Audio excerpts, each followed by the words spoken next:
বিএলওদের কাছে যেভাবে নোটিশ আসছে নোটিশ বন্ধ করতে হবে। যদি নোটিশ বন্ধ না হয় আমরা কিন্তু পশ্চিম বাংলার সমস্ত বিডিও অফিস এরপরে তালা মেরে দেবো।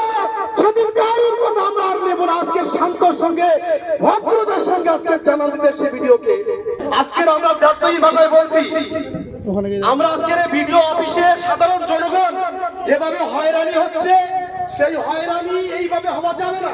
আপনারা জানেন সুপ্রিম কোর্টে গত 19 তারিখে যে অর্ডার বেরিয়েছে সেই অর্ডার পরিপূর্ণ এখনো কার্যকারী হয়নি।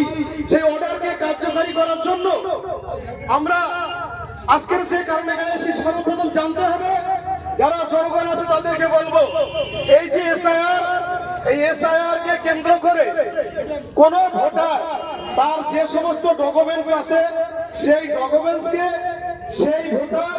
ডকুমেন্টসকে কেন্দ্র করে যদি ভিডিওর সাথে দেখায়, একজন ভিডিওই পারে এই ভোটার সে ভোটার থাকবে কি থাকবে না। আমি চ্যালেঞ্জ করে বলছি, আমরা গত 19 তারিখে কলকাতার সিও অফিস ঘেরাও করেছিলাম। সিও দপ্তরে যাওয়ার পরে সিও সাহেব পরিষ্কার বললেন, আপনারা কেন ভিডিওর সঙ্গে কথা বলছেন না? আপনাদের লোকাল ভিডিও এবং AERO তাদের সঙ্গে কথা বলুন। একটা ভোটার যারা ন্যায্য ভোটার তাদের কাগজপত্র ভিডিও দেখে ওখান থেকে ঠিক করে দিতে পারবে। কেন মানুষকে এইভাবে হয়রানি হতে হবে? তা আজকে আমরা বলবো, ভিডিও অফিসে এসে আমরা ডেপুটেশন দিতে শান্তি বজায় করার জন্য।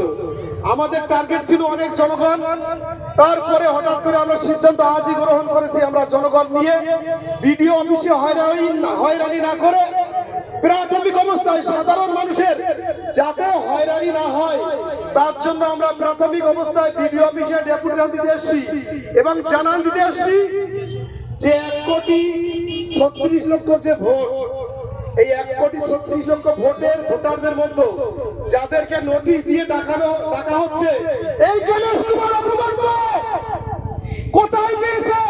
সেই 1,36,00,000 মানুষকে নোটিশ করে ডাকতে হবে, দেখাতে হবে। যখন এসআইআর হয়, এসআইআর এর সময় যখন ঘোষণা দেয় তখন বলেছিল যাদের 2002 এর লিস্টে নাম আছে এদেরকে কোনো নোটিশ দেওয়া হবে না, এটাও বলেছিল।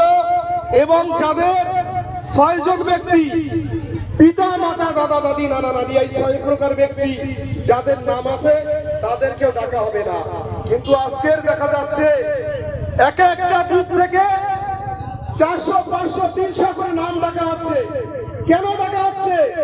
বিশেষ করে মথুরা সম্প্রদায়, আদিবাসী সম্প্রদায়, সংখ্যালঘু মুসলিম এদেরকে বেশি করে ডাকা হচ্ছে। কেন? এ চক্রান্ত কার? এ চক্রান্ত তো অমিত শাহের চক্রান্ত, এ চক্রান্ত তো নরেন্দ্র মোদীর চক্রান্ত, এ চক্রান্ত তো বাংলার শুভেন্দু অধিকারীর চক্রান্ত। কেন না? ভোটারকে কমাতে হবে, আমাদের ক্ষমতায় আসছে বাংলায়। তাই আজকে আমরা ভিডিও অফিসে এসেছি, আমরা যে ডেপুটেশন দেব, এই ডেপুটেশনে আমাদের যে বক্তব্য আছে সেই বক্তব্য ভিডিও সাহেবের কাছে জমা দেব।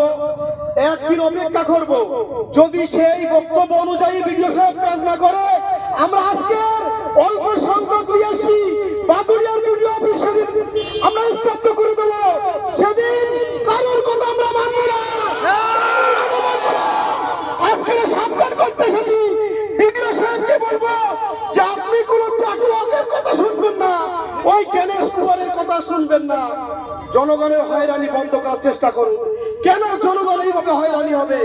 আমরা অবিলম্বে একদিন বাদ থেকে যদি লোকাল পঞ্চায়েত দপ্তরে বিভিন্ন জায়গায় যদি শুনানি না হয় আমরা কিন্তু আর মেনে নেব না। এবং শুনানিতে বিএলওদের কাছে যেভাবে নোটিশ আসছে নোটিশ বন্ধ করতে হবে। যদি নোটিশ বন্ধ না হয় আমরা কিন্তু পশ্চিম বাংলার সমস্ত বিডিও অফিস এরপরে তালা মেরে দেবো। সেদিন কারোর কথা আমরা আর নেব না। আজকে শান্তর সঙ্গে ভদ্রতার সঙ্গে আজকে জানান দিতে সে ভিডিওকে। তাই আজকে আমি আমার বিস্তারিত বক্তব্য আমি বাড়াতে চাই না, শুধু একটা কথা বলতে চাই, একজন ভিডিও সে পারে যে বাদুড়িয়ার কোন বুথের কোন ব্যক্তি বসবাস করে এবং বিএলওর রিপোর্টেরও দ্বারা ওই ব্যক্তি সঠিক ভোটার বিএলওর রিপোর্ট দ্বারাই পারে। ভিডিও কেন এই কাজ করবে না? আমি বলছি যদি আমার সঙ্গে কেউ চ্যালেঞ্জ নেয় আমি চ্যালেঞ্জ দিতে রাজি আছি যে ভিডিওই পারে, ভিডিও সহ অন্য কারোর প্রয়োজন নেই, আমি চ্যালেঞ্জ দিয়ে বলছি। তাই সাধারণ মানুষকে ভুল বুঝিয়ে হয়রানি করা আমরা মেনে নিচ্ছি না, দেব না। আমরা একটু বাদে ডেপুটিশন দেওয়ার জন্য যাব। আমাদের মধ্যে যারা উপস্থিত আছে দুই একজন বক্তব্য রাখবে, আমরা তার মধ্যে কে কে যাব আমরাও ঠিক করে নেই।